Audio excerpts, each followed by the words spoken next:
হয়েকান আন্তর্জাতিক সংবাদ মাধ্যমের বরাতত জানা গেই ট্রাম্প প্রশাসনের প্রধান লক্ষ্য হল দি ইরানের ভূগর্ভস্থ স্থাপনাত মজুদ বিশেষত 60% মাত্রায় সমৃদ্ধ 450 কেজি ইউরেনিয়াম ইরানের নাগালের বাইরে লই যান। প্রেসিডেন্ট ট্রাম্প হোয়াইট হাউসের সাংবাদিকসকলরে জানাই আরা ইরানের চুক্তির খুব হাসাহাসি আছে এবং দাবি করে ইরান তারা নিউক্লিয়ার ডাস্ট হস্তান্তরত রাজি হই।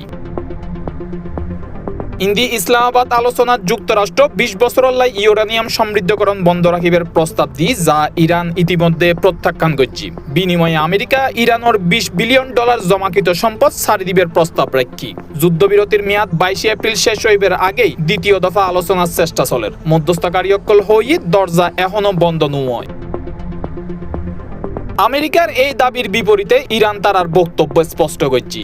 দেশকান জানাই ইউরেনিয়াম সমৃদ্ধকরণ তারার পারমাণবিক কর্মসূচির কেন্দ্রবিন্দু এবং ইয়েন সম্পূর্ণ সারি দেয়া তারার পক্ষে অগ্রহণযোগ্য। এরকম হইলে আলোচনায় ভাঙ্গি পড়িব এবং তারা আরো হই আমেরিকা 20 বছর হলাই ইউরেনিয়াম সমৃদ্ধকরণ বন্ধ রাখতে হই, কিন্তু ইরান সর্বোচ্চ 5 বছর হলাই রাজি হই এবং ইয়েনই ইসলামাবাদ আলোচনা ভাঙ্গি যাবের মূল কারণ বলে মনে করা হয়। যুক্তরাষ্ট্র সমস্ত উচ্চমাত্রায় সমৃদ্ধ ইউরেনিয়াম দেশের বাইরে ফাটাইতে হই, কিন্তু ইরান হই তারা আন্তর্জাতিক পর্যবেক্ষণে দেশের ভেতরই ডাউন ব্লেন্ডিং করতে রাজি।